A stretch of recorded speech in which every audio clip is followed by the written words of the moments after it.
네, 안녕하십니까. 광닭입니다. 자, 오늘은요, 보시는 바와 같이 대파를 좀 옮겨 심고 있습니다. 이 대파를 옮겨 심는 목적은 바로 이 외대파인 경우에 그 하얀 줄기 부분 있죠? 그걸 이 연백부라고 하는데, 그 연백부의 길이를 길게 만들기 위해서 이렇게 한 번씩 옮겨 심게 되면 그 길이를 길고 아주 굵게 재배를 하실 수가 있죠. 그래서 보통 이렇게 이제 대파를 키우다 보면 한 2차례 정도 옮겨 심는 과정을 통해서 이 외대파의 흰 줄기를 좀 길고 굵게 기르는 과정을 거치게 됩니다. 그런데 오늘은 제가 이렇게 옮겨 심는 이후에는 또 한 가지의 목적이 있어요. 바로 해충의 공격을 받은 그 잎을 제거하고 새 잎을 올리기 위해서 그렇습니다. 그래서 여러분들에게 오늘 이제 그 대파를 옮겨 심는 방법에 대해서도 소개를 해드리고, 또 말이 나온 김에 이 장마철에 대파를 괴롭히는 병충해에는 어떤 것들이 있고 그런 것들이 어떤 경로를 통해서 감염이 되는지 이런 것들을 좀 말씀을 드리려고 해요. 그리고 해충들에 대해서도 좀 말씀을 드리려고 하고요.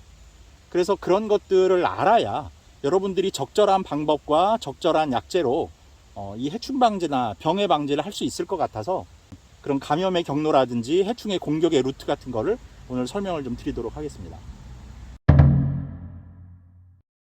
이 대파를 공격하는 벌레는 뭐 여러 가지가 있겠습니다만 대표적인 건 고자리파리가 유명하죠.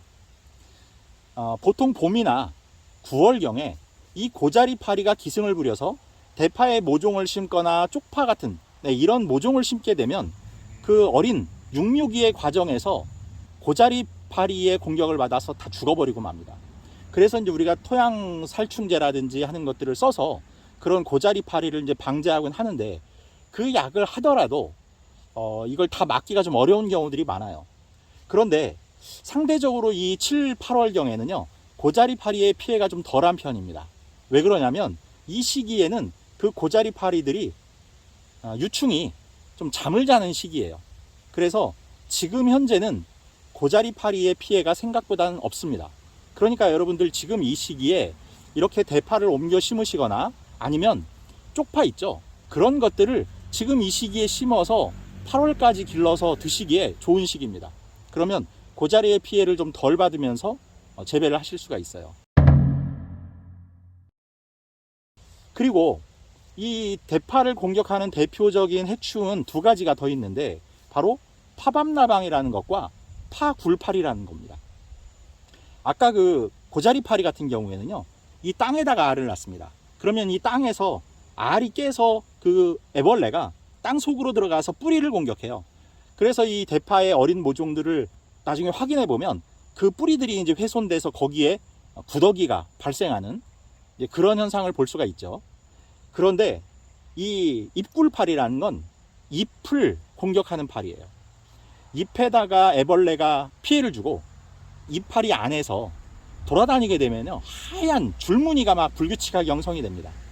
그런 것들이 이 파의 상품성을 떨어뜨리기 때문에 파밤나방이라든지 아니면 잎굴파리에 대한 방제가 이 장마 기간엔 굉장히 중요합니다. 그리고 잎 안으로 구멍을 뚫고 들어간다 그랬잖아요. 그래서 그 시기에 만약에 제대로 방제가 이루어지지 않으면 잎 속으로 들어가 버린 뒤에는 방제가 쉽지 않아요. 그래서 오늘과 같은 이런 결정을 하게 되는 겁니다. 지금 보시면 이 대파 같은 경우엔 수확기가 멀지 않은, 그리고 지금이라도 뭐 뽑아서 아쉬운 대로 쓰기에는 부족함이 없는 그런 대파예요.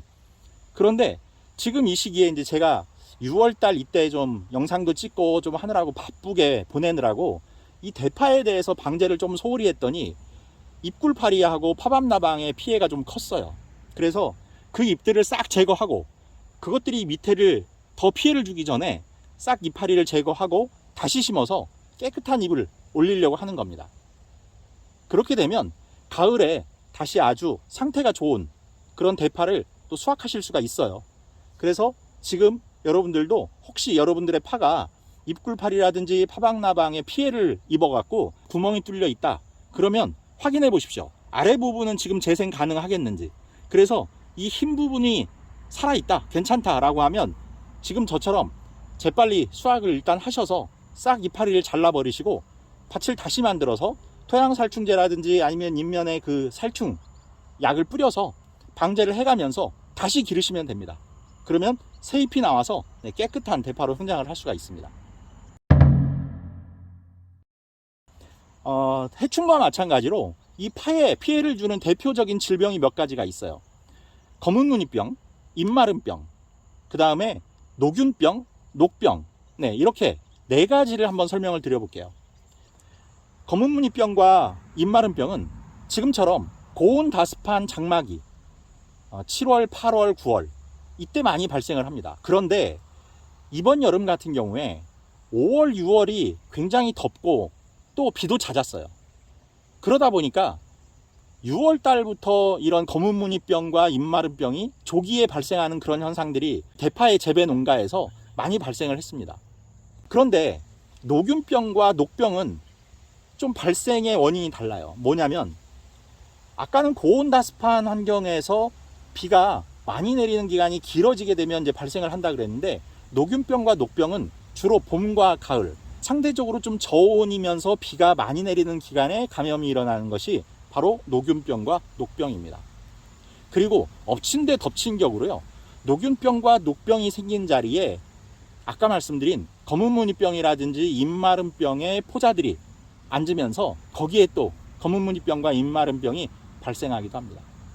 그렇다면 물론 해당 약제를 뿌리고 열심히 여러분들이 방제를 하시면 방제가 되겠죠. 그런데 그거에 앞서서 여러분들이 해주셔야 될 것이 충분한 양분을 공급해 주시는 거예요. 옛부터 대파는 가난한 농부는 키우기 어렵다라는 말이 있을 정도로 거름이 많이 필요로 하는 작물이에요. 그래서 돈이 많은 부자들이 짓는 농작물이 바로 대파다, 이런 얘기가 있을 정도입니다. 그래서 이렇게 웃거름으로 재배를 하는 방법도 필요하겠지만, 어차피 연백부를 길게 할 그런 생각으로 한 번, 두 번 이렇게 옮겨 심을 거라면 기왕이면 이렇게 해충의 피해를 입은 잎을 싹 정리하고, 그 다음에 밑거름도 이번에 새로 넣고, 그 다음에 토양살충제라든지 아니면 각종 토양에 살균제라든지 하는 것들을 넣을 수 있는 것들은 다 넣어서 이제 좀 깨끗하게 가을에 한번 길러볼 생각입니다. 자, 그럼 이제 옮겨 심기 하는 방법을 말씀드릴 건데, 우선 다 뽑으셔야죠. 다 뽑아서 줄기를 자르셔야 됩니다. 근데 지금 이건 제가 이렇게 초록 부분을 좀 남겨놨는데요, 이거 다 자르셔도 돼요. 그래서 흰 부분만 남겨 놓으셔도 됩니다. 그리고 어떤 분들은 이제 뿌리까지 다 잘라낸다 그러시는 분 계시는데요, 그건 이제 뿌리에서 새로운 뿌리를 내려고 하는 거고, 또 뿌리에 혹시 모를 어떤 해충의 알이라든지 이런 것들이 있을까봐 그러시는 거거든요. 근데 굳이 뿌리 상태가 괜찮다면 굳이 그러실 필요 없습니다. 그리고 옮겨 심기 전에 이제 아까 말씀드린 대로 뿌리를 잘 확인하셔야 돼요. 그 안에 이미 고자리팔이라든지 하는 것들이 가해를 해놓은 그런 흔적들이 보이면 그건 제거하시는 게 좋습니다. 그래서 여기에는 상태가 좋은 것들만 심는 걸로 그렇게 하시는 게 좋아요. 그리고 지금 밭을 만드는 방법도 타공 비닐을 이용한다든지 아니면 그냥 멀칭을 해서 거기에 구멍을 뚫어서 한 두 개씩 이렇게 심으시는 방법도 있습니다.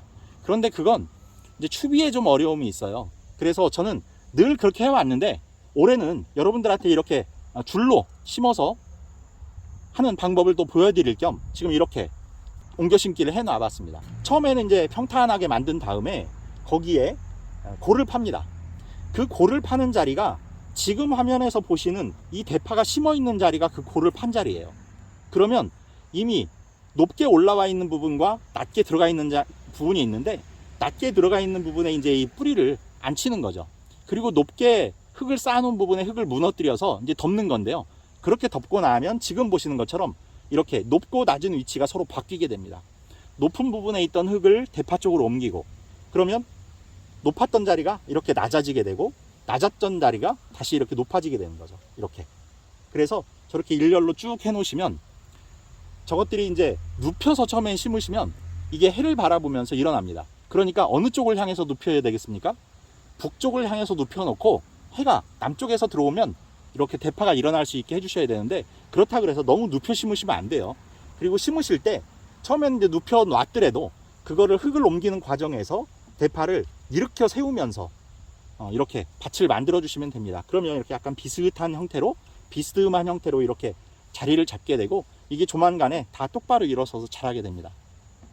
그러면 이 자리에 이제 물이라든지 추비를 할 수가 있고, 또 지금 저 같은 경우에는 물에다가 이 곰팡이균을 또 억제할 수 있는 그런 살균제를 담아서 지금 여기 보면 젖어 있죠. 이렇게 다 흥건히 뿌려줬습니다. 심기 전에도 뿌려주고 흙을 덮는 과정에서도 한번 뿌려주고 다 흙을 덮고 나서도 한번 또 뿌려주고, 이렇게 해서 살충과 살균에 대해서 이제 바짝 좀 신경을 쓰려고 합니다. 이제는 더 이상 옮겨 심을 필요가 없거든요. 이대로 이제 길러서 수확을 하는 거기 때문에 여기서 좀 만전을 기해서 재배를 해야 합니다. 자, 여러분들, 오늘 말씀드린 내용은 연백구를 길게 하는 목적 외에 해충으로부터 피해를 입은 잎을 싹 제거하고 새로 건전한 잎을 받아내는 그런 방법으로 옮겨 심기의 방법을 소개를 해드렸어요. 자, 항상 여러분들 풍성한 수확 응원하고요. 구독, 좋아요, 알림 설정 부탁드리면서 인사드리겠습니다. 감사합니다.